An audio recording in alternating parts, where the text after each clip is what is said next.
কথা স্যার, হয়তো আসতে একটু দেরি হবে। আপনাদের মোটামুটি হিন্দুস্তানে কাজ করছেন, আপনারা ওখানে করুন। আমাদের আদার্স অনেক জব খোলা আছে, যেরকম হচ্ছে delivery.com আছে, ঠিক আছে, ওনাদের 3টে জায়গা আছে, ডানকুনি আছে, আমাদের রিসরা আছে, দমদম আছে, সেকশন আছে।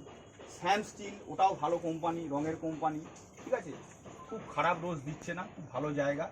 আর আমাদের আরও আমরা সংস্থার সঙ্গে যোগাযোগ লিঙ্ক আপ রাখছি যে আরও কোনো বেটার জব পাওয়া যায়। তো আমার কাছে আপনাদের কাছে রিকোয়েস্ট, যেখানে যারা কাজ করছেন করুন। আমরা বন্দে ভারত আমাদের খুব শীঘ্রই চালু হয়ে যাবে।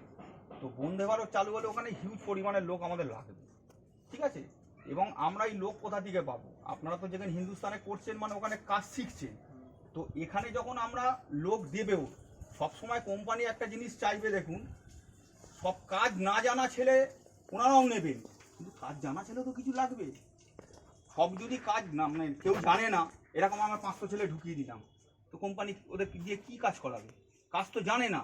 তাহলে একটা কোম্পানি যদি খুলে যদি আপনাদের কাজ শেখায়, তাহলে কাজটা ওরা করবে কি করে?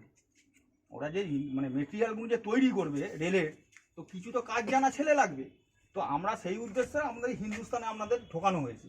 আপনারা ওখানে কাজটা ভালোভাবে শিখুন, শিখলে এইখানে আমরা বেনিফিটটা পাবো। যখন আমরা বন্দে ভারতে ঢুকবেন, তখন দেখুন এই ছেলেটা কাজ শিখে গেছে, কোর্স শপে কাজ করছি, তখন ওখানে কোর্স শপে যখন ওই যে কাজ জানার ছেলে আছে, তখন এর স্যালারিটা ও তখন বাউন্ড করতে হবে যে আমাকে এই স্যালারি দিতে হবে, তাহলে ও সেই স্যালারিটা পাবে ওখানে। এখন যেটা হিন্দুস্তানে পাচ্ছে, ওখানে ধরুন দুগুণ বেশি পাবে। তো ওই জন্যই রিকোয়েস্ট যে আপনারা যেখানে যেখানে কাজ করছে করুন। আমাদের আরও অনেক জায়গায় কাজের অপশান এসছে, আপনারা যোগাযোগ করুন। এই হোলি আছে, এ আছে, ওটা কেটে যাক। বুধবার নাগাদ আপনাদের যারা কাজ মানে করতে চাইছেন আরও অন্যান্য জায়গায়, বুধবার একটা সময়